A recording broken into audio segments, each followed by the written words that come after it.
Whenever I was 32, Chop Wood had gone viral. I had many people around the world that had told me that I was supposed to be the next Tony Robbins. And I loved being on stage. I was winning preaching competitions when I was 6 years old. And as a kid with a strong dose of the tism, it was the one place where I could come alive and I could be my full self, and it was rewarded, and I was amazing at it. And I realized, well, all these other areas of my life, though, are kind of struggling. And I said to my business partner and protege at the time, I'm going to cut 99% of work. Welcome back to another episode of The Pursuit of Purpose. My name is Chris Kiefer, and today we have Joshua Medcalf, who is the author of multiple books. He's a speaker, but all around just a awesome human that is pursuing in this life. In my, I don't know if I've shared this with you, Joshua, but my personal mission is to champion the relentless pursuit of purpose. So my podcast, being called The Pursuit of Purpose, is something that I've had for now. This is like 6 years, and it's been like the most rewarding thing that I do. I feel like in my day-to-day life is the podcast and the conversations that I'm having, and I'm able to extract so much of like the conversations to my business, my life, my family. And so without further ado, thank you so much, Joshua, for coming on, and I'm excited for our conversation today. Thank you for having me, Chris. I'm excited to be here. So I always like telling the stories of how these things happen, because part of me is like, I think one of the reasons why I started a podcast is that my dad died when I was 21. So it was between my sophomore and junior year. Yep. And podcasting and just deep conversation is something that I've always liked, but I didn't have much time in my life to have these types of conversations with my dad. Like we had, when you're in high school, you talk about some stuff, but I never got to talk about, family and kids and just like real struggles of life. Yep. And one of the last things that my dad had said to me, and I'm thinking about all this. I wasn't planning on saying any of this, but when I went back to school for my junior year, he had pancreatic cancer, and he was degrading away pretty rapidly, but we were still, optimistic that things would work out and there'd be a miracle and whatnot. And I left, and about 2 weeks after that is when he died. But the last thing that I said to him, because I had just turned 21, was I said, "Hey, Dad, when I get back from, on fall break, you can take me out and we can have that beer that you've always wanted to share and just talk about life." Yeah.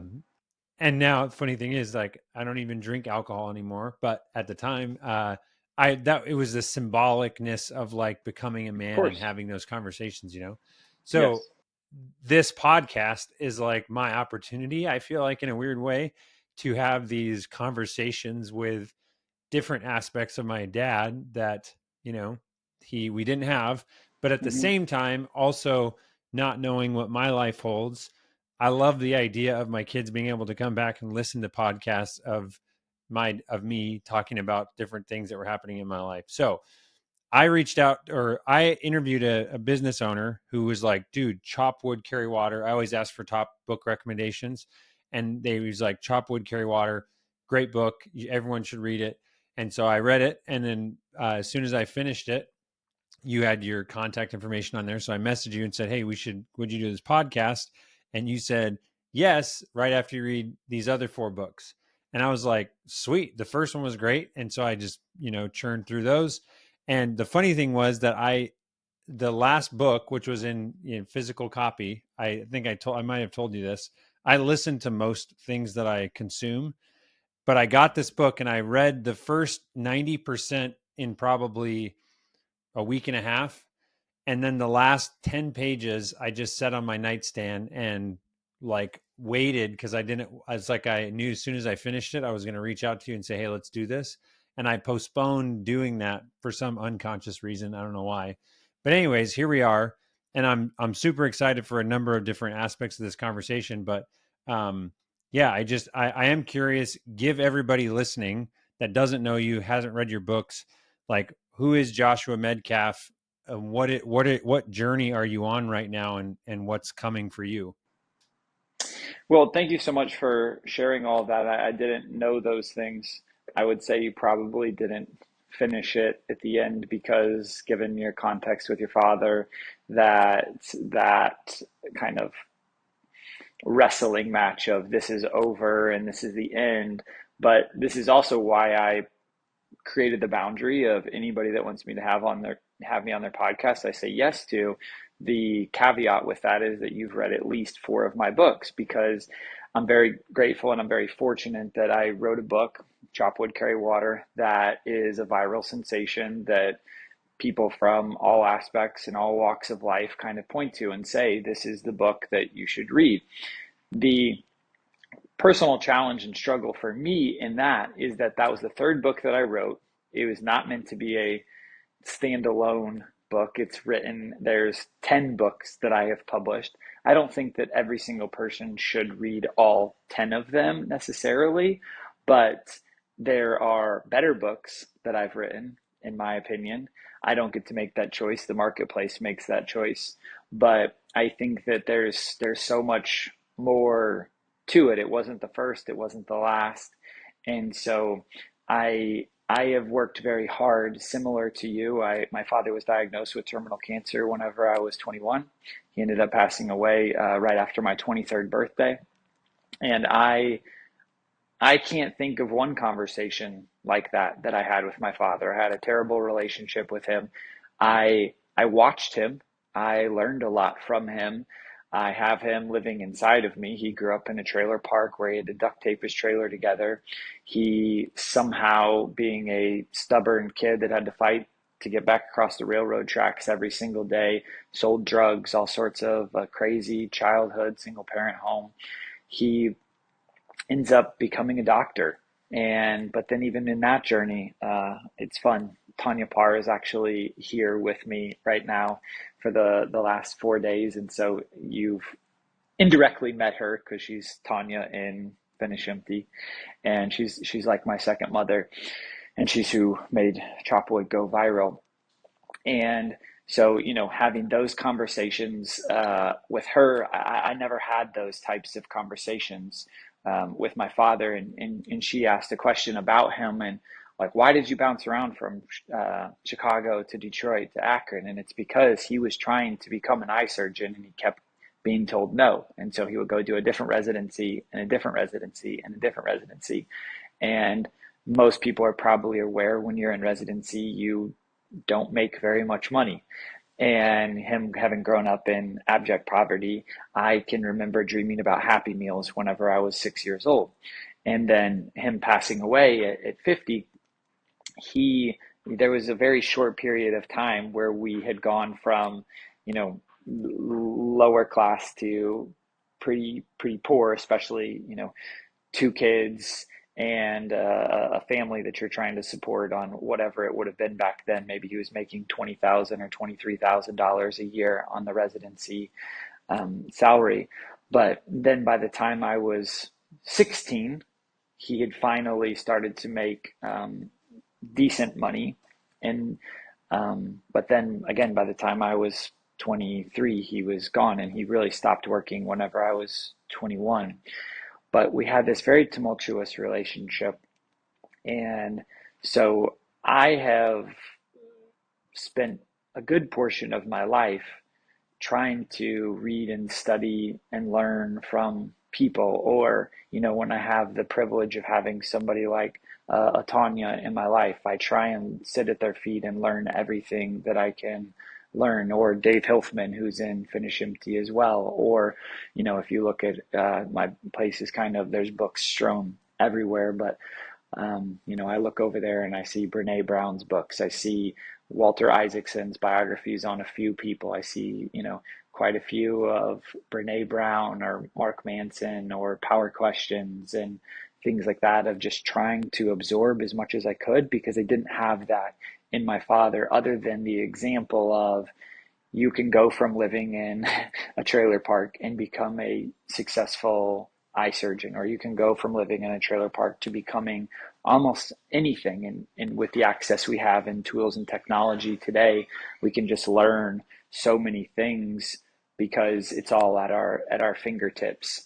And the sad part is that the way the education system works, we are we are taught a whole bunch of stuff. We are forced to read a whole bunch of stuff that is somewhat useless, and it conditions us, much like using fitness as a punishment, something that's so valuable and a skill where we could be absorbing and soaking up wisdom. We are conditioned to hate it. We are conditioned to loathe reading. And so I have people all the time tell me two things: I hate reading, and or I hate reading, but I love your books. And I tell them I write books for people that hate to read. Because, but I also tell them, you don't hate to read. You were forced to read a whole bunch of shit that you shouldn't have been reading.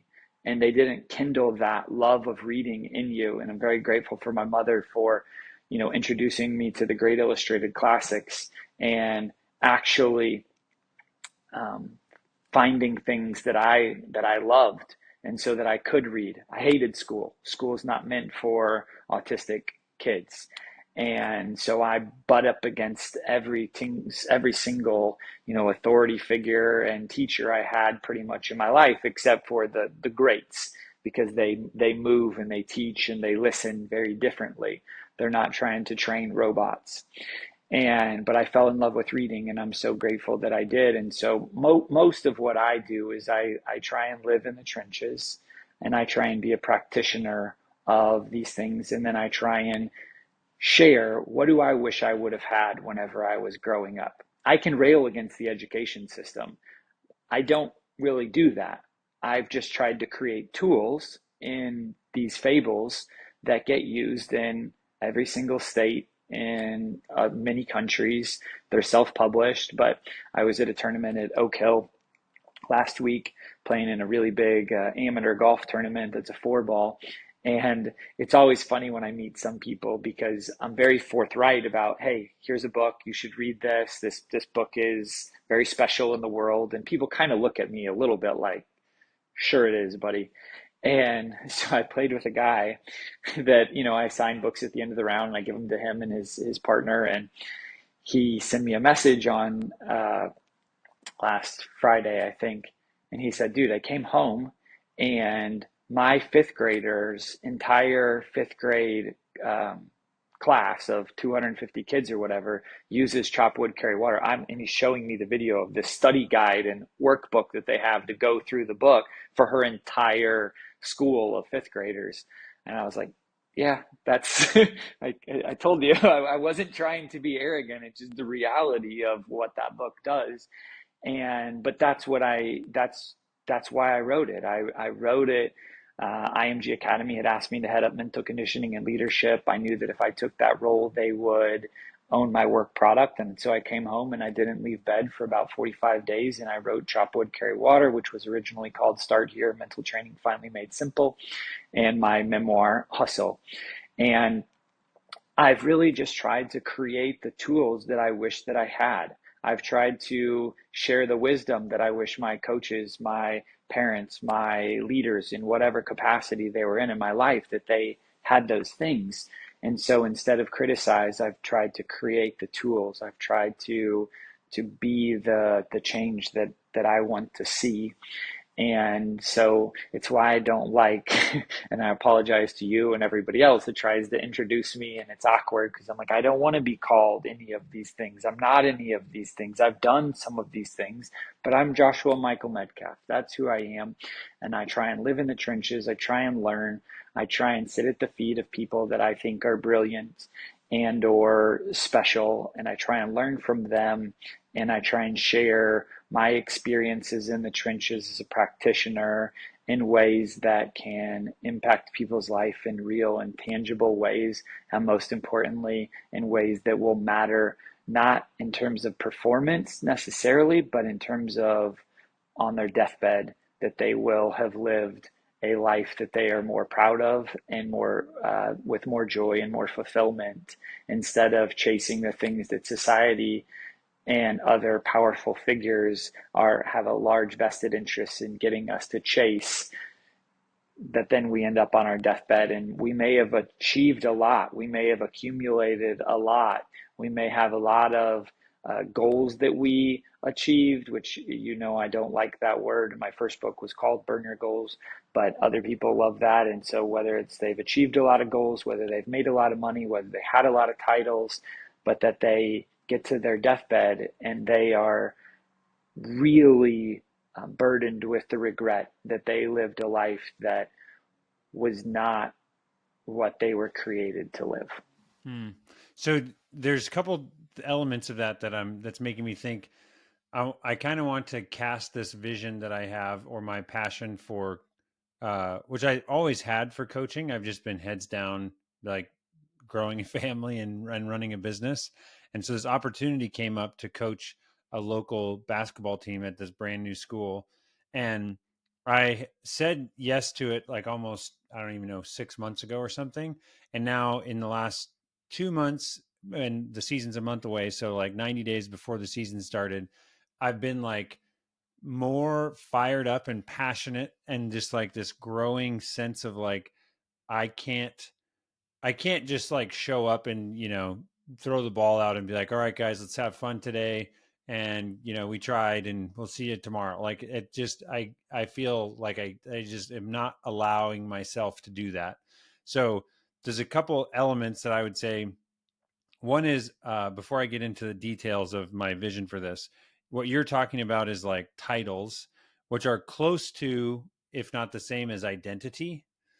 So, like, would you say that basically having an identity that's too closely tied to, uh, like physical or merits, that's the danger? Am I saying that correctly?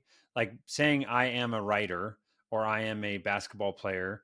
Well, at some point when you're no longer able to play basketball, who are you? Or like that type of thought, which I've heard before. That's what you're saying, is you don't like people too closely identifying who they are with what they do. That's the phrase.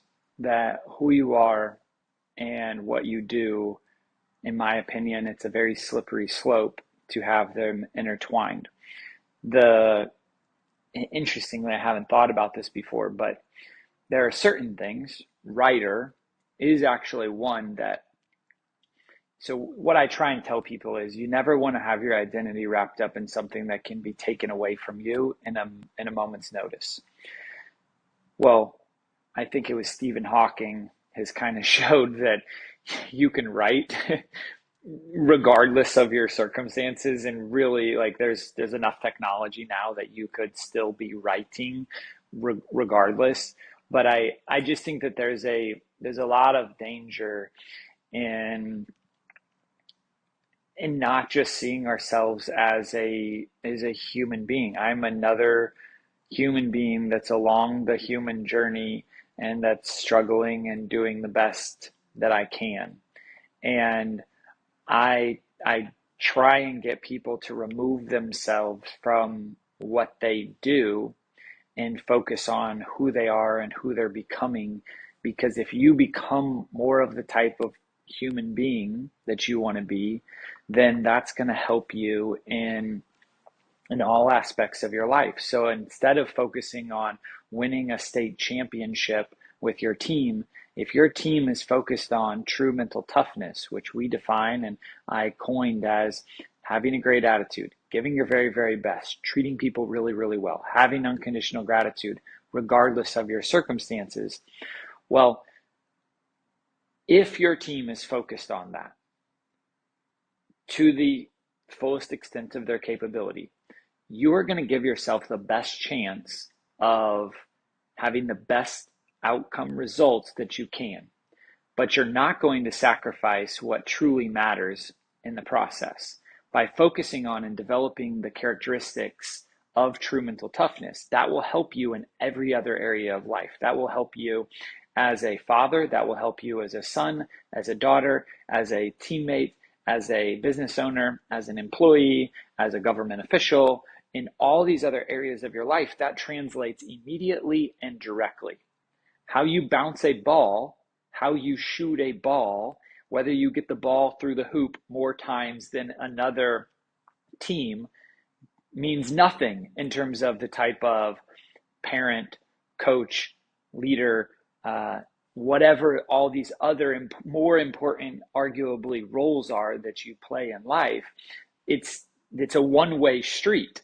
And so by making it a two-way street, by focusing on true mental toughness, then we have the opportunity to use our sport instead of our sport using us. Okay, so I love that, and I would say this is how I'm wrestling with this in my mind is um, fitness and health. For example, this is like a tangible example that's happening right now to me.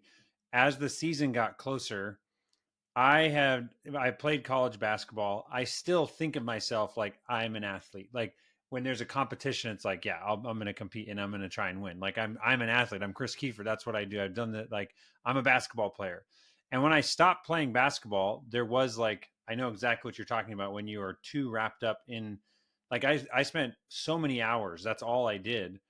And what I my current perspective is that on one hand, when I went and played basketball at Carroll College and I put in more effort and work in my freshman and sophomore year to like make the jump from high school to college.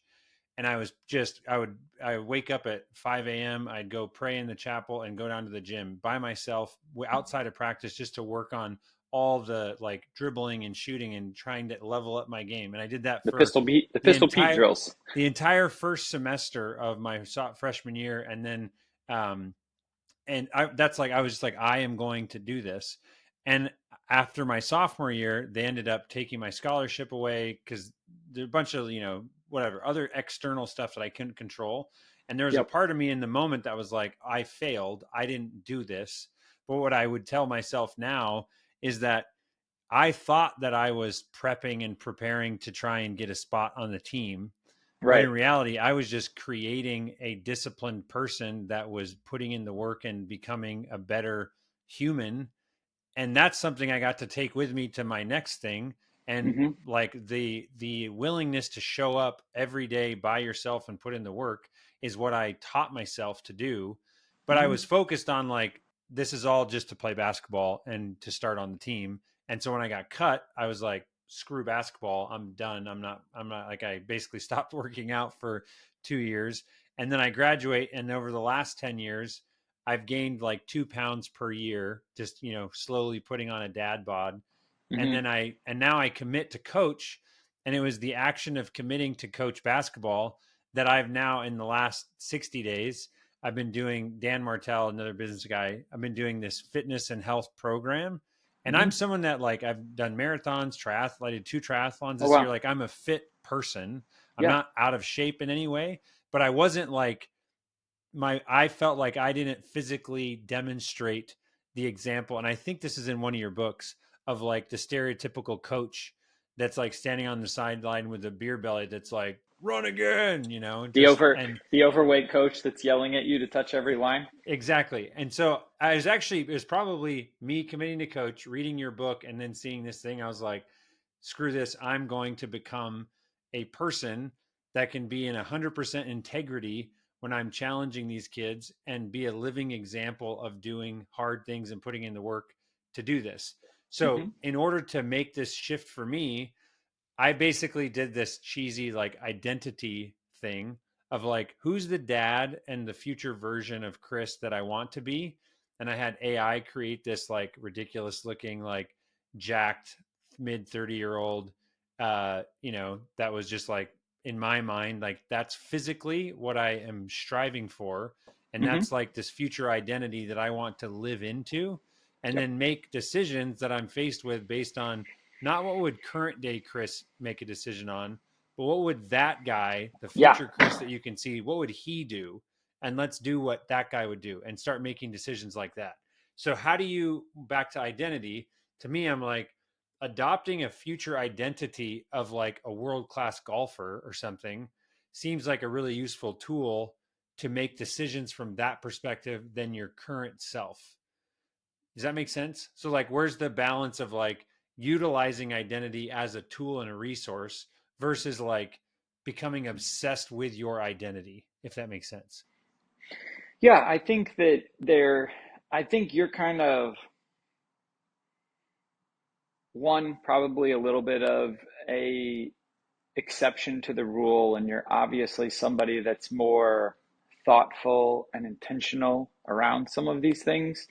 I think you've also benefited from some of the backdoor effects of the work ethic and the sacrifice and those things. So you've seen that play out well for you. It's been rewarded in your life. I also think that the exercise that you're doing is a very helpful exercise. So there's one that I didn't come up with, but I can't remember who or where I found it.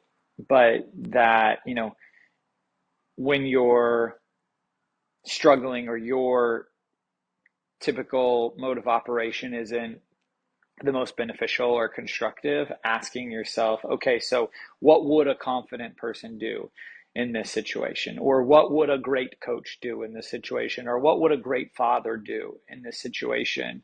I think that is a very helpful exercise. And you took it a little bit further by creating basically an avatar of who you want to become. And I think there's merit in all of that. To me, though, it's a little bit potentially like, I have a very dear friend that I'm incredibly grateful for and who helped put me on, in John Gordon. John Gordon is one of the biggest advocates of positivity in the world. I have always had a wrestling match because I've said, well, if you define positivity the way Barbara Fredrickson does, which she actually listed all the way out of hope and joy and all these different, probably 21 different descriptors of positivity, I can get on board with that. But if we're just talking about positivity the way that it is defined culturally, I can't get on board with that. And the reason why is because it's not as beneficial and constructive as it could be. It's a strategy that is more beneficial than some other strategies, but I don't think that it is the most beneficial strategy. And the way that I illustrate that very quickly is I say, if you were in a potato sack race with another person and you're on a highway with semi trucks coming at you 90 miles an hour, do you want to be in a potato sack with a positive thinker or a beneficial and constructive thinker? And I have never once had somebody choose a positive thinker over a beneficial and constructive thinker. The challenge with beneficial and constructive is that beneficial and constructive doesn't always feel good. Beneficial and constructive isn't always fun. Beneficial and constructive oftentimes is painful, hard, challenging, and many other things. And so the exercise that you've done, I think, is a very useful strategy and is better than probably 99% of the other strategies that are out there. I think that the first thing, though, that if I were coaching you, what I would ask you is, what are your priorities? List out for me your priorities. And I would then say, okay, well, then now show me your schedule. Does your schedule reflect your priorities, or do you have to justify what your schedule looks like to match up with your priorities? And very, very rarely, especially in men, does their schedule match what they claim their priorities to be. And so then I try and help them create, a structure and a schedule that matches what they say. I don't tell them what their priorities should be. I don't say, oh, your family or your faith or, the things that typically people tell me are their one and twos. I mean, I'm not going to tell you what your priorities should be, but if you tell me your schedule, I'm going to show you what your priorities actually are. And it's a little bit like, This is a classic line.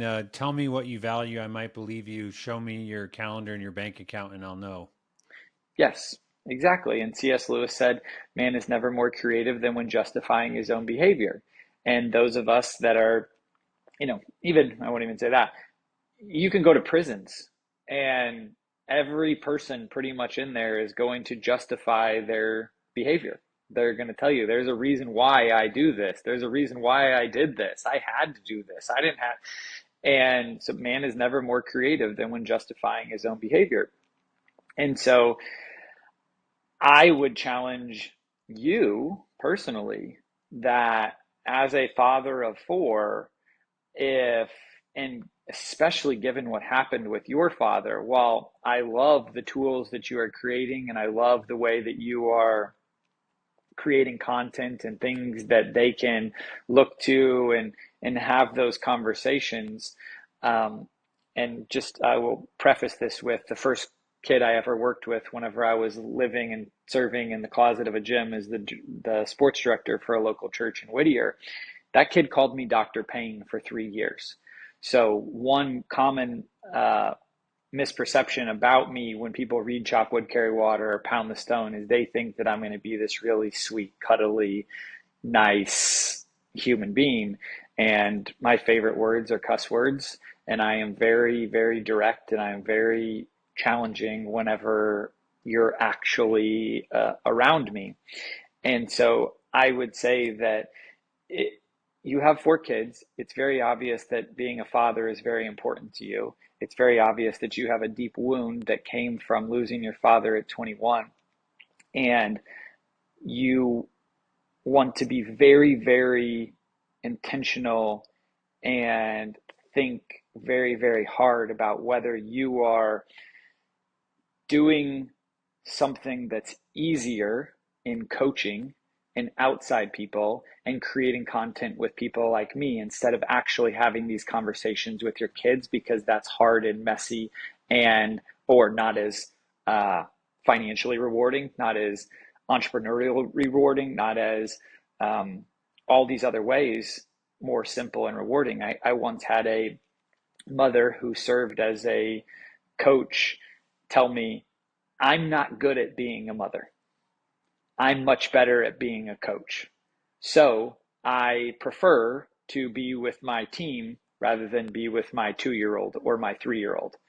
And and again, what I would say in that situation is, okay, I'm not going to tell you that that's wrong. I'm not going to let you live in the illusion that your family is a higher priority than your career if So just that's what, own that that's your yeah, priority if that's what it yeah. is. Yeah. If that's what it is, then that's fine. But let's not live in this illusion that, I have always felt very deeply for pastors' kids and for coaches' kids because they are desperate for the attention and energy. They see it every day. They see what those kids get and they don't get it. And they have a yearning for that type of energy from their father or their mother. So much so, I'll give you a really awful example. There is a person in the coaching world who put certain people that he coached up on pedestals.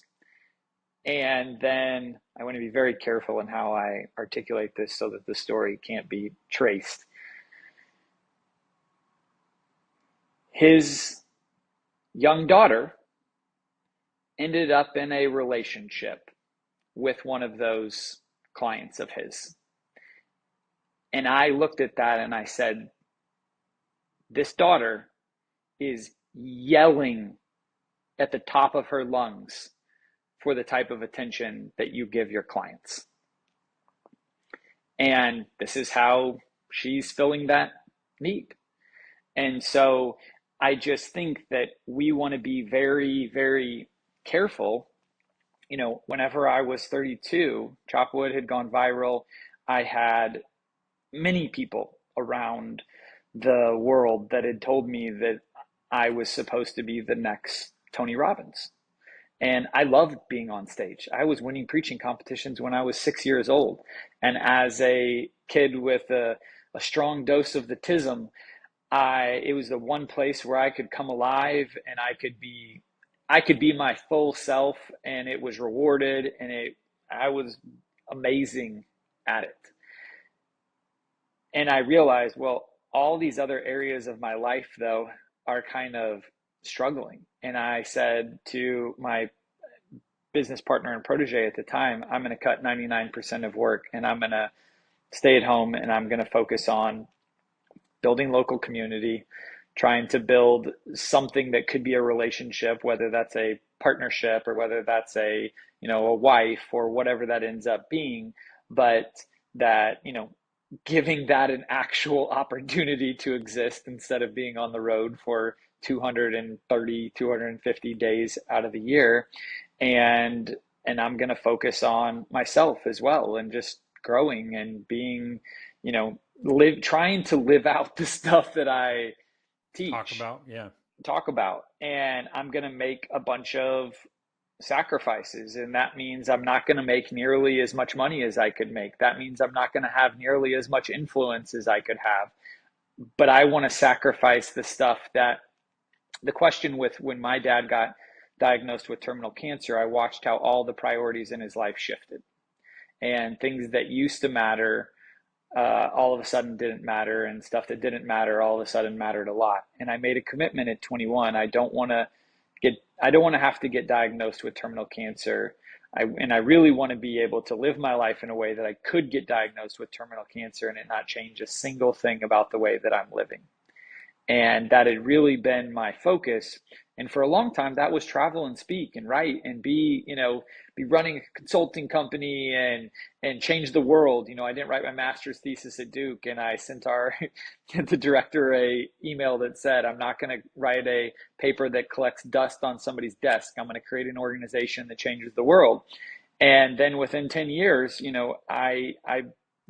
the impact Chop Wood Carry Water has, like, the reason why sports psychology is where it's at today is a large degree due to a lot of the efforts and energy that I put in those 10 years. And I said, you know what? I need to shift. I no longer can answer that question. So when I would be speaking, and I use this example a lot, that somebody could walk in right now and say, Joshua, you have 6 months to live. And I would say, thank you. Can I get back to doing what I'm doing? And I got to a point where that was no longer the case. And So you're when that, saying it's basically like it can evolve, but live in integrity with what are you feeling called to today, and understand that that's not, you're not committing to that forever.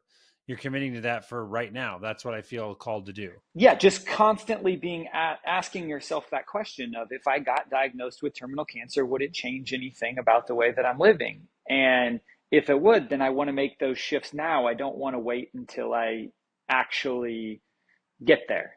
And Mm. this is very personal to me. If you look at the people in that book, Finish Empty, What Does It Look Like to Live a Truly Successful Life from a Deathbed Perspective? And that book is very much a critique and a criticism of some of the people in the motivational speaking space and the people in the coaching space that are these overweight coaches that are yelling at kids to touch every line, and that they're telling them a version of Finish Empty that I adamantly disagree with, that I adamantly believe is destructive and that is hurting more people than it's rewarding. But we look at the few that come out on the other side that point to Chris Kiefer and go, look at this shining example of what I did in somebody's life. And it's like, yeah, that, but what about all the others?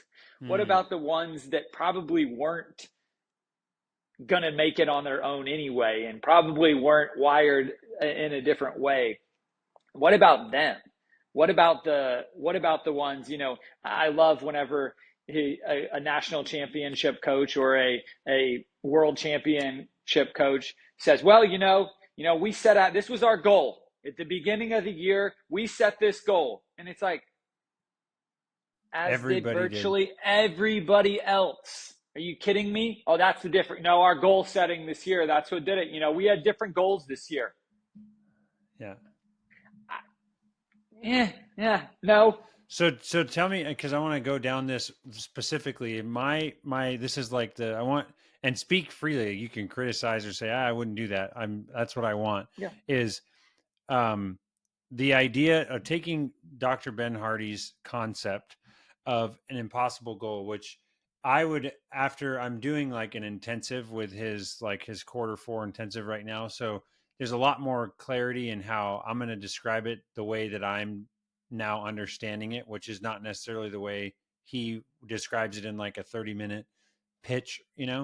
But basically, you use goals as tools to dictate like identify the future that you're desiring or wanting, and then have like you make a goal and 10x that. So like and 10x it meaning like bring the time frame forward. So it's like if I wanted to write a book before I, in the next 10 years, or if I want to start a business or travel the world, and then there's a time frame there. His whole thing is just shrink the timeline down to like a seemingly ridiculous level. Hmm. So instead of 10 years, make it a year. Hmm. Because if things are too far away, it Yep. seems like hard to like, okay, well, I guess I can stop eating fast food tomorrow because it's not happening right now. But if Yeah. it's like, I want to run an Ironman in the next 5 years, like, okay, well, do it in 6 months. And you're like, Yeah. oh, geez, that like, I actually can't I have do to this take right now. I I have have to to do take something. massive action now. Yes. And so that's the first frame is like, let's throw out something that is like an impossible, like seemingly impossible. And then my next step would be like, let's identify a team that wins. And I would, with like tying in what you're saying, because I like all of this, a team that wins, but wins the right way or wins at the right things, like a championship in the areas that we care about. What does their day look like? And let's get granular and say, just brainstorm the whole team. They wake up. What time? I don't know, 6 a.m. Okay. When do they go to bed? What do they eat? What are they like? What are the workouts they're doing? How many reps? Like all that stuff. And then it's be like, okay, that's the process, and that's what we're going to fall in love with this season. Is that the goal just helped us get to what are the things that we're supposed to do every day, and then identify very clearly, because that's like why you would pick any action that you're going to take. Because I think everything that you're saying, I like, of just like, are you living in integrity with what you feel called to and what you're saying your priorities are, right? Or any combination of that. And if you are, great. But if you're not, there's an opportunity to correct. And then from that place of just like identifying um, the core, like what is our team going to do every day this season, is much more important to me than what happens at the end of the season. Because in the pursuit of this impossible goal, we're going to become somebody different in that process. And the exciting thing is that you get to take that new person with you to the next adventure. So it's like Hmm. we're going to be different people in 90 days than we were at the Hmm. beginning of the season. So let's make sure that we become somebody that we're excited about, and somebody Hmm. that's capable of doing the next thing, whether that's going to college or starting a business or whatever. And that to Hmm. me is like, well, actually, the really, really deep level is that I want to inspire 1,000 Christians to start or buy businesses and run them. Because I feel like with the craziness in the world, what the world needs is business owners that are like good-hearted people running and employing the world. And there's no better way to impact the world than through commerce and business, because if a bunch of people that are running all the businesses are not like good-hearted individuals, then the Hmm. world will be a worse off place than if we have a bunch of entrepreneurs and owners that are centered and have like come from a place of gratitude and just like Christian values, right? So to me, it's like what I want to create is another 15 men that come out of a basketball season a step closer to being, not everyone has to be an entrepreneur, but being a better version of themselves in the game of life. And so what I'm trying to brainstorm is like, how do I use the basketball season as a tool for that end in the most effective way possible? And one of the crazy ideas I have is we're going to all read Chop Wood, Carry Water as a team, 10 pages a day. And then I don't know what else, like, do we take practice time to discuss it, or is there journaling or whatever? The other thing that I'm debating is, and this is the part that you can tell me, I want like, you can hear or understand what I'm after and tell me a better way to do this.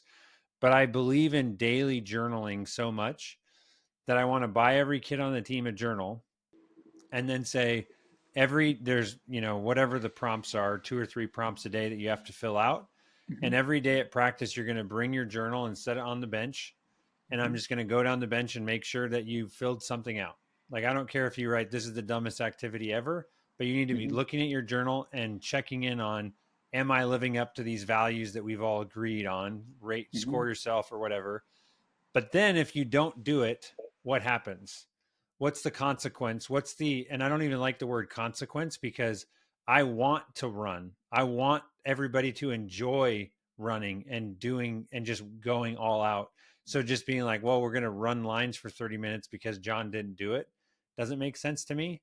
But I want to have some sort of accountability agreement that, like, journaling is a foundational core to what we're doing here, because we're not going to do anything great by the 90 minutes or 120 minutes that I am guiding you guys at practice. Like, greatness is going to come from all the other off time and all, like, the 22 hours in the day that you're not here. And the only person that can control that is you. And the way to affect you is by journaling. So that's like the synopsis of how I'm thinking about this. Now I want you to tell me, how would you modify or edit that? Well, there was about 25 questions in there, and so I will do my best to Start try with the and. stuff that jumps out the highest. So the thing that jumps out the highest is, number one, I want to be very clear about this. I greatly appreciate Dr. Benjamin Hardy's work. I think that he is doing important and necessary work. He's somebody that I have enjoyed reading and learning from. I will also say, I think there's a lot of value in the exercise that he's doing. And I think he's created, I think he's one of the foremost experts in the world on environment and how environment shapes our decisions way more than willpower or anything else. I think he's created or, mashed up a whole bunch of different people's work to create this type of exercise that will be very effective. I can't help but think, though, when educators tell me, well, what we're really trying to do is we're trying to teach kids something else. Like, we're trying to teach them how to think. Okay, well, why don't you give them something worth a shit to read in the process? Why don't you actually teach them something that's worthwhile in the process? I didn't need to learn anything that I learned with numbers. Not helpful. Now, would it have been helpful to learn about taxes? Would it have been helpful to learn about savings and investments and things like that? Yeah, that would have been helpful.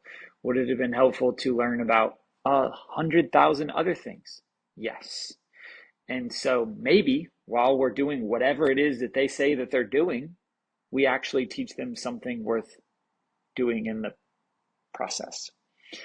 And so, again, I think that that framework is really, really helpful. I just can't help but be pulled back in the direction of, okay, but what are your priorities? And if your priority is number one, whether it's faith or family, and I don't want to we don't have enough time to dive deep into the uh, creating Christian entrepreneurs, because that's probably a 8-hour podcast in and of itself. And I'm happy one day if you want to do that to do it with you. But I think that it goes back to, if your family is a higher priority than coaching, then what if we were doing this in terms of that same type of exercise of, what does this look like to be the best father? What does this look like to be the best husband? And then going through with each of your kids and asking them, and what ages are they? I don't want to. 7531. 7, 5, 3, 1. So, especially with the 7-year-old, asking questions. But especially as they get older, what do you need? And or spending enough time with them to realize what they actually need. My mom had to stop teaching school. My mom was a brilliant teacher. My mom was one of the best teachers I think that probably ever existed in America. She had to stop teaching because I needed one-on-one time and attention. And I'm incredibly grateful that my mom did that. And because my mom didn't say, well, I have this gift and I'm an amazing teacher, my mom now impacts tens of millions of people around the world because she took the time to homeschool me, because as an autistic kid, I needed one-on-one time and attention.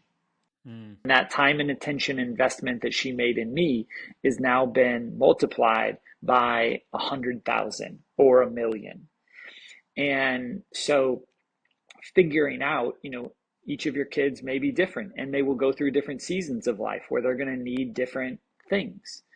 But again, I just go back to that challenge of, okay, are we doing stuff that's going to really matter on our deathbed? And maybe that is for you in coaching, and maybe that is for other people in coaching or their business.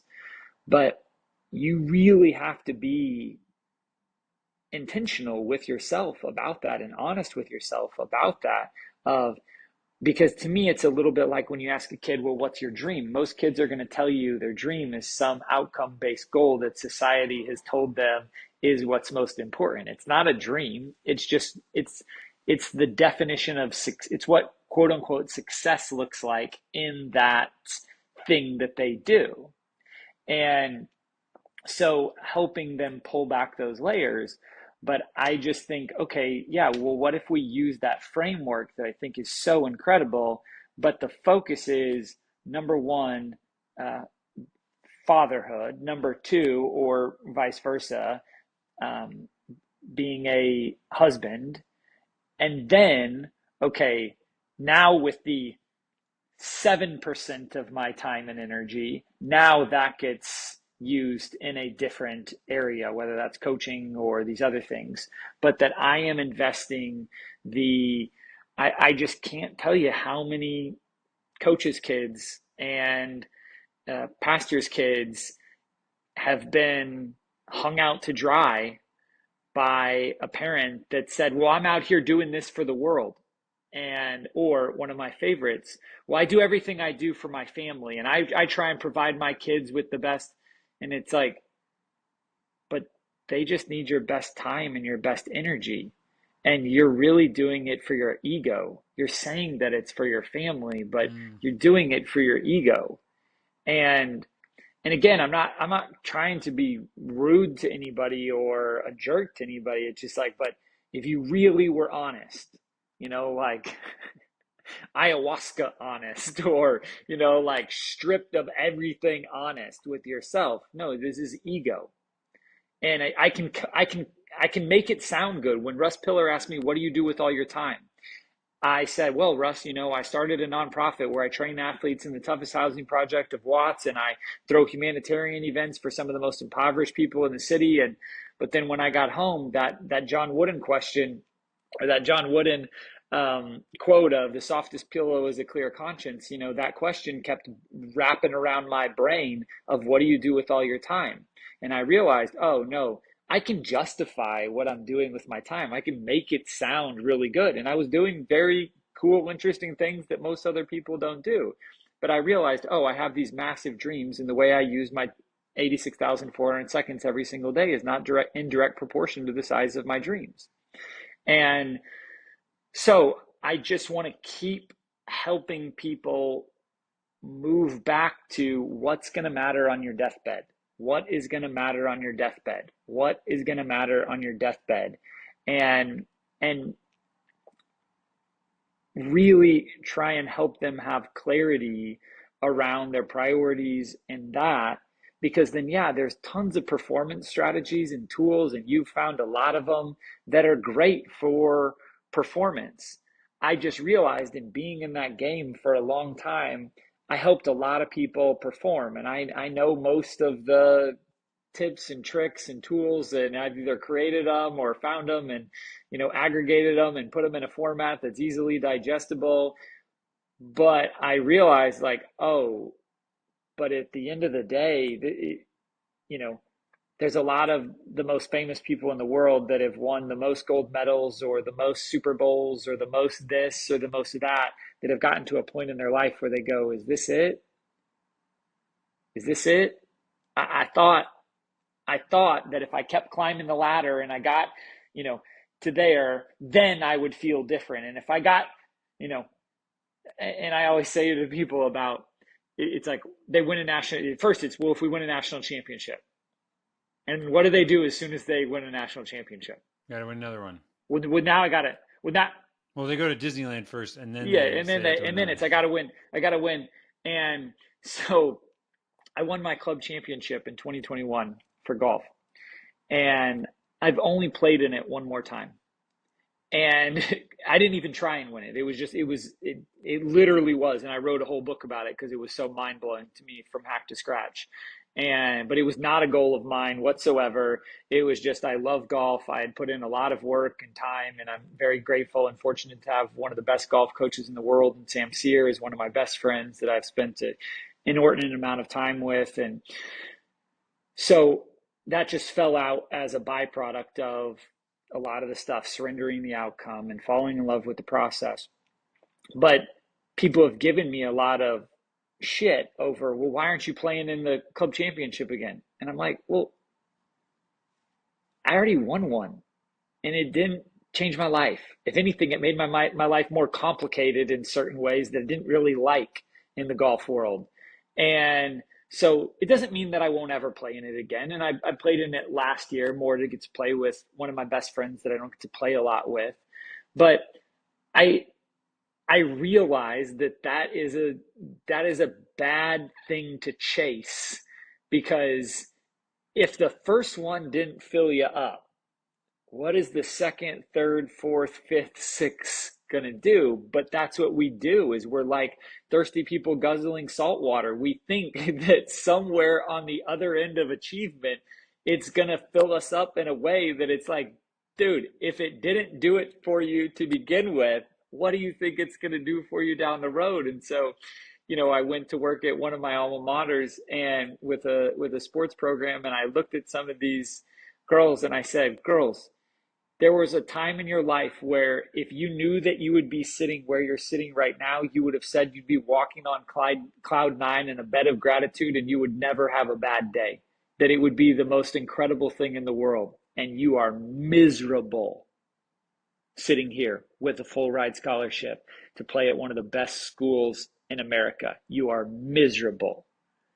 So stop playing the game that if you get there, then everything's going to be great.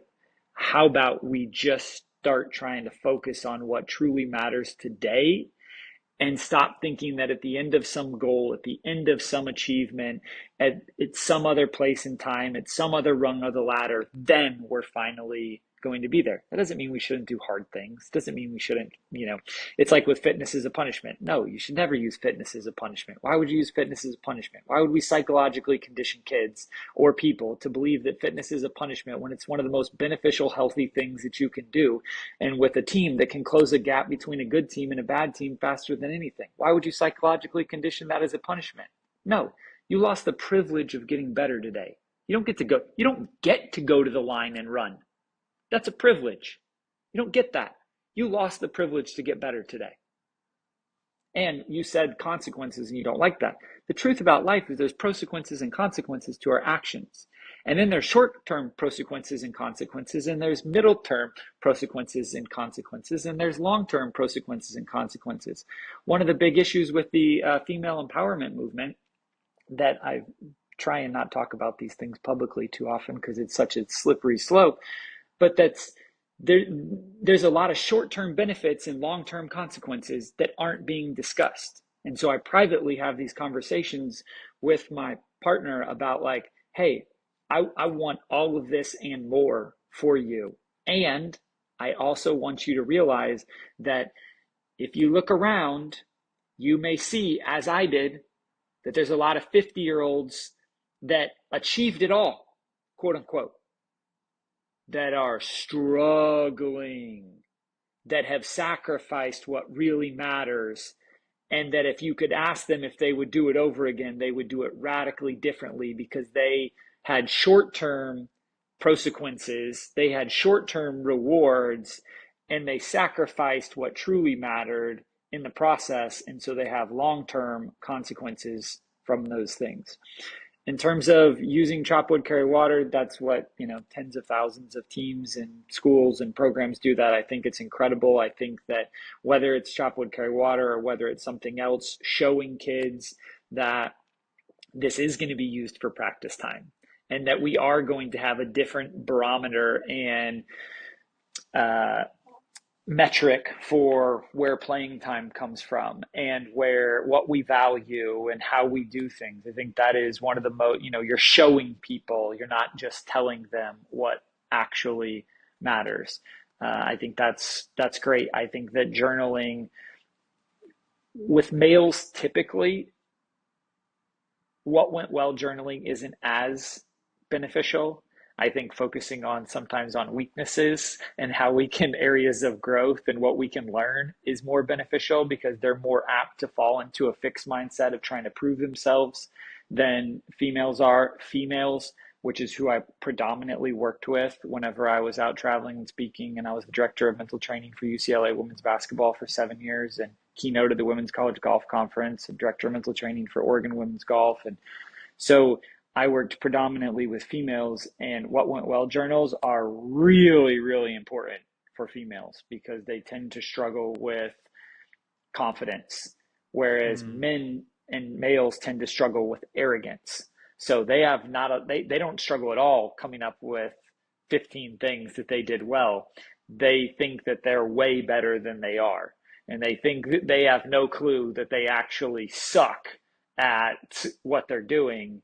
And so it's a little bit different, I think, in men and women. But are you in like a succinct answer? You're a fan of. I really like what you said of. You don't get to do the conditioning today.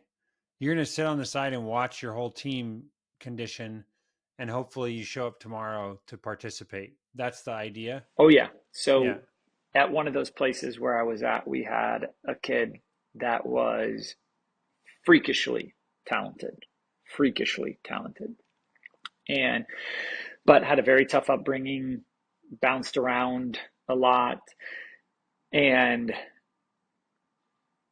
we created a system where it was that person did not get to run, did not. It was the first question is you ask the question first: do you want to get better or do you want to go home? And so sometimes with everything that young people have going on in their lives, and one reason why I'm grateful that I'm not in the trenches with that type of world today is it was bad 7 years ago. I don't even understand it today. They have a lot going on. There is so much that they are seeing that is wild. Their peers that they see. You and I grew up and we saw people that lived on our streets, or maybe they lived in our town. These kids, their peers are driving McLarens and making $20 million a year, and they see stuff on Kick and Switch and TikTok of wild lives. And so when they're out getting their knees scraped up and they're tired and they're sore, and their coach is telling them we need to run because running is important and we need to do these things, that's psychologically, that Doesn't make is any sense. that is a phrase that I don't want to say on your podcast, but that scrambles your brain in a way that young people are not equipped to deal with. But so you ask them, you give them a chance to reset by, hey, your effort today, I know it may feel like you're at a 7, 8, or 9, and sometimes it's helpful to say, hey, what's your effort right now? 1 to 10. What's your attitude right now? 1 to 10. Is there something that I need to know? Is there something going on that I'm missing? Okay. Do you need to be someplace else? And then, do you want to get better, or do you need to go deal with those things? Do you want to get better, or do you need to go home?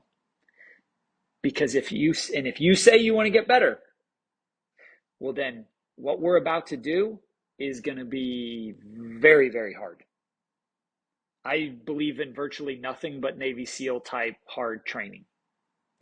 But there has to be personal investment, desire, and a choice to be put into that. It is not forced upon people. It is a choice and it is a privilege. And so asking those questions, and then if it doesn't change, Okay, so and so, you've lost the privilege to get better today. Hit the showers or wherever. But nothing beneficial is used as a punishment. It's not go read. It's not go write. It's not go run. No, no, no, no, no, no, no. You your choices, you have lost the privilege to be a part of this team right now. And oh yes, by the way, that choice also does impact playing time. Mm, I love that. So then with the journaling, uh, do you think is like I guess I'm worried about the uh pushback or whatever of just like I genuinely just believe you need to be journaling every day for your own mind and just like checking in on yourself because I can look at you and I like you said I can looks doesn't look like you're trying hard but maybe you're like Mm-hmm. no I'm giving it everything I just don't feel good Mm-hmm. today. Mm-hmm. You have to check in and own you. Mm-hmm. So what would be I mean, these are, you know, freshmen to seniors. What are Yeah, your top 3, 4, 5 questions? And do you like mixing it up or just like, here's a laminated card with your questions, answer these every day, or just free write for 10 minutes or, I think probably three to five questions would be good. I would have to think more about it, and I'm very much a shoot from the hip, and I'm not James Clear. I'm not our friend Nate that you're going to interview, and that those guys are a lot more systematic. I'm way more of an artist than I am a scientist. I try and learn from the scientists. I try and implement some of those things, but that's not who I am. So just shooting from the hip, I would say, for freshmen to seniors in high school, but honestly, even for up to professional athletes and possibly down to like kids in middle school, a question like, is there anything that could be keeping you from giving your best today? Write it down. Sometimes just by putting that on paper and you know stating it? getting that out of you is helpful. It slows down your amygdala and your subconscious from thinking that that's what you need to do. And then like, is there a strategy or tool, something that could happen to help you with that? What could you do to help overcome that? And or questions like, what do I want to get out of today? What do I need to focus on today? And then, so I think spending 5 minutes, 7 minutes at the beginning of practice, and then 5 to 7 minutes at the end of practice of, how did I do on those things? And or periodically, 3 times through practice, you you bounce around and you walk up to people, probably privately would be better than, publicly, but hey, 1 to 10, where are you at? And then you just keep going. And you don't even have, it's not even a conversation. It's just you give them checkpoints for that. Then at the end, they're writing, okay, where was I at? How did I do on these things? And what did I learn? And what do I want to focus on next time? And so we've addressed a little bit of that in like in the What Went Well journal of 2 areas for growth and 2 things I learned, or at least two in each of those categories. I think those types of questions could be helpful. And or even to an extent, this one is slippery, but is there anything that Chris needs to know today that's going on in your world? And maybe you just take a peek at them before practice starts.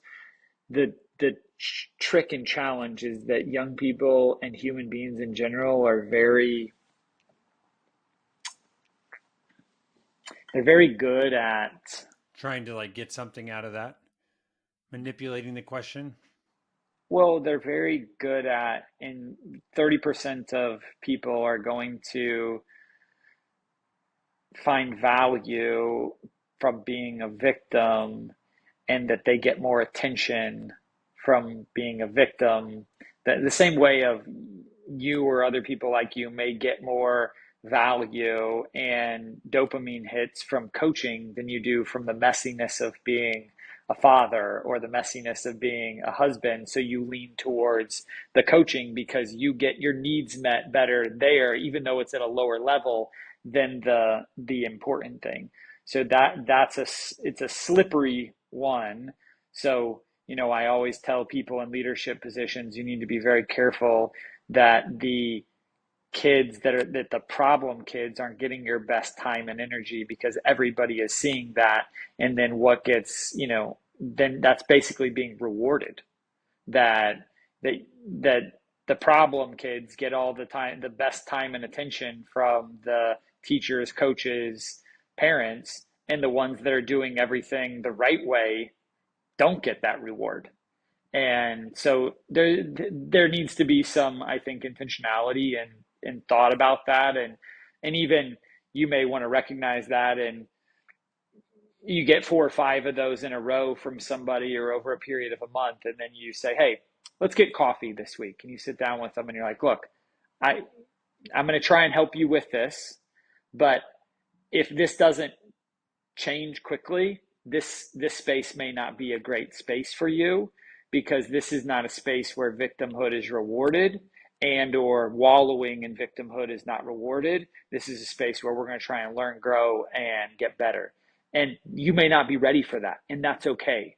But I can't give you my best time and energy when I got 6 other guys that are giving me everything that they have every single day, but yet you get 80% of my energy because of what's going on over here.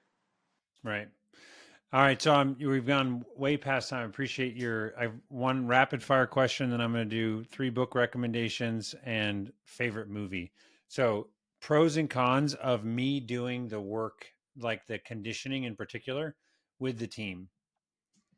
Do you do Oh, that? Did you do that? I think that you should have the most conditioned team, and you should be communicating to your team that we will be the most conditioned team in the country, because we believe in conditioning, and we believe that this is going to be healthy for the rest of your life, and this is a privilege, and we will never do fitness as a punishment in this program, but we will But try and I'm be the saying most. that as a coach, doing the workout with the team. Did you Yes, ever do that? I think there is a lot of value in that. I think with somebody like yourself, I wouldn't get too caught up in it. Maybe you do it occasionally. I think you, just from what I can see physically from you and what you've told me, you don't have the issue of yelling at kids to that they're not working hard enough, and they're looking at you and going, "You're fat. You, you don't look like you work yet. You're fat." Because I know that if you are working out with the team, there are bonding benefits to that. There are psychological benefits to that. That is also going to put your brain into more of a fight or flight mode, and you're not going to be able to do some of the other stuff that's really important for you with them. So I think that that's more of a every once in a while thing than a constant thing. Yeah, yeah. I like that. Okay. Awesome. And then with basketball, I'm like with 90 minutes or 100, an hour and a half or 2 hours of practice. Uh, I've heard people say that basically just straight up running lines is a waste of time, and you want your drills to be conditioning. Mhm. Where do you fall in that? I'm not a basketball coach. I was on staff at a Uh, basketball program for 7 years. Basketball is one of my favorite sports. I think that whatever you do, you want your there's two schools of thought, in my opinion, around that. Number one is, I don't know that you want there is an overuse issue that we have, and so there's a cross training benefit that is important, just even from a muscle adaptation and joints and ligaments, situation. But one thing, having a brain like I had, we had a former Nebraska football strength coach that was our strength coach for soccer, who knew nothing about soccer, and had us doing football and basketball and Navy SEAL type workouts. And I always gave the least amount of effort possible, because I said, this is not going to translate at all to the thing that I do. So I do think that that's a valuable thing to be thinking about, of how does this actually translate? And if it doesn't, I think you need to be very verbal and communicative with your team of, hey, this may not directly translate, but this is again a skill that's going to be helpful for us and beneficial for us for the rest of our life, so that you look more like me whenever you are 35 or 45, and you look less like some of the coaches that are yelling to touch every line, that are not in a good place with their health. Awesome.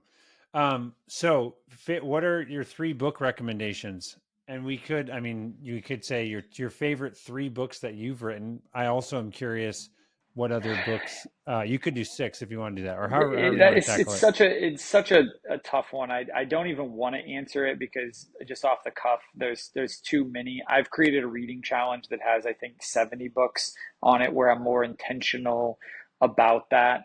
I just believe that reading is a cheat code. I think reading is Mm, the biggest cheat code. The two biggest cheat codes I think in life are reading and being a really good active listener.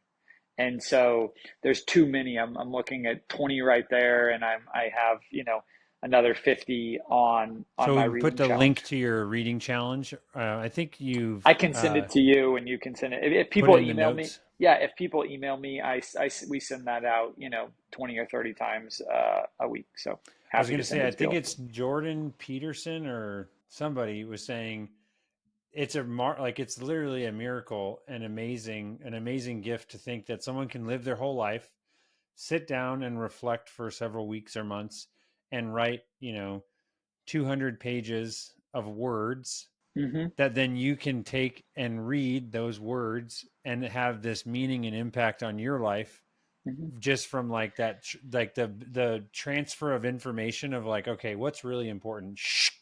And Well, then you yeah, get to pick up a like book and then consume look at that. that look at that building right there. That's Yeah. 45 stories high. If you or I were to try and build one of those, it would be really stupid for us to just go out and think that we were just going to start from scratch and do that. Like, why would we not go and learn everything we could from the people that have built hundreds of those, and they give you the cheat codes and the blueprints to do it? It's like, Yeah.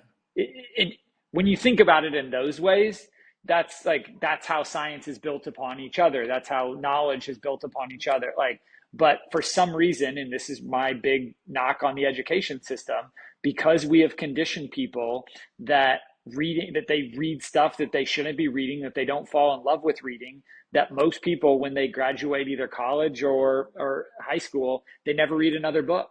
They never try and learn anymore, because they didn't fall in love with what they were passionate about and reading about those things. Instead, they were force fed things that suck to read, and then they hate reading.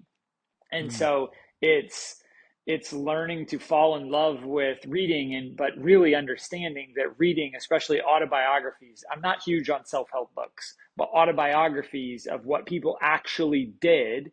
So whenever I skipped scholarships to law school and I lived in the homeless shelter and I was living a radically different life than all the other kids that went to Vanderbilt and went to Duke, I had found comfort in the fact that even though I live with my mom, even though I'm sleeping next to my little brother, even though I make very little money, when I look at Steve Jobs and when I look at Nelson Mandela and I look at J.K. Rowling and I look at all these other people and I've read their life stories, oh, well, there's a lot of themes and there's a lot of things that match up.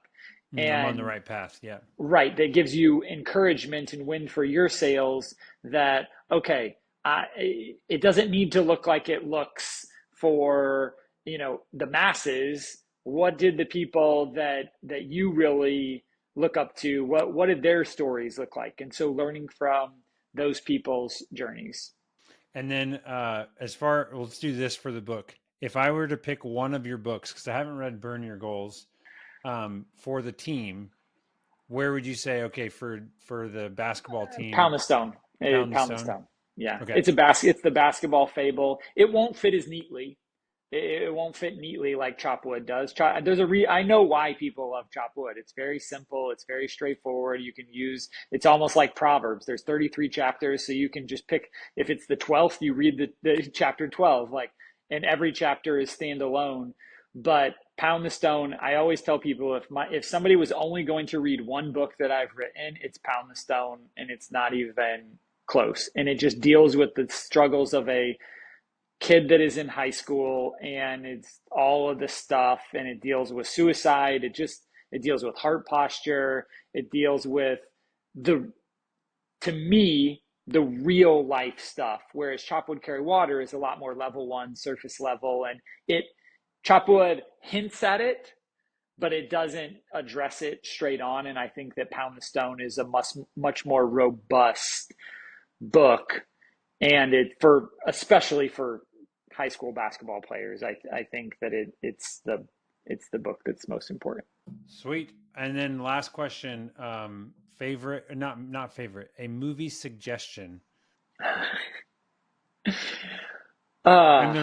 you're not a movie guy, for what or who? No, I love movies, but I mean, yeah. So I'll tell you the context is, I love movies, but I don't watch a lot of them, and I like to add to my movie list. Okay. In particular, like the sleeper hits. That's like, ooh, you may not have heard of this one, but it's a great one. Because nobody likes to go scrolling through Netflix for 30 minutes just trying to find a good movie. But it's like, don't tell me Batman, The Dark Knight, or no. Shawshank Redemption. Those are And I watch a lot more Netflix series now than I do movies. I love the character development, and one thing I never liked in movies is that it's too fake, because in 2 hours, 2.5 hours, you don't have time to have interesting multi-dimensional characters that have different struggles and things like that. So if you watch Tombstone, that's a Netflix one. No. Tombstone is a movie, but it's a very old movie about Wyatt Earp and Doc Holliday. I would say that Netflix did a documentary on Wyatt Earp, and so much of Tombstone is actually pretty close to the historical record, whether that's real or not. History is written by the victors, but it's. And this is the 1993? Yes. So sweet. That's one, perfect. I would say. Yeah. And then if someone wants to get in touch with you, what's your preferred method that they do that? Whatever their preferred method is. So is that like I'm just saying, like, where's the LinkedIn website? What are the channels they're all there. So just whatever search you online. Whatever they're preferred. I mean, my cell phone number, it's not the one that I carry anymore, but it's the one that I've had since I was 16. I mean, it's here. I call it my yellow phone, but that number is in the back of my books. My email's in the back of my books. I'm usually hard to get all the way to. I'm very protective of my time, but you can get to me very easily. They're like, oh, it's not you responding to this direct message. I'm sure Joshua Medcalf will never see that. Oh, no, I see them all. And I am the one that responds. And so, yeah, whether it's email, whether it's direct messages the only platform I'm really not on is TikTok. And some of the new ones of like the streaming stuff, but like anything else, you can get a hold of me on. Well, Joshua, this was a pleasure. Super, super fun and gracious for your time again.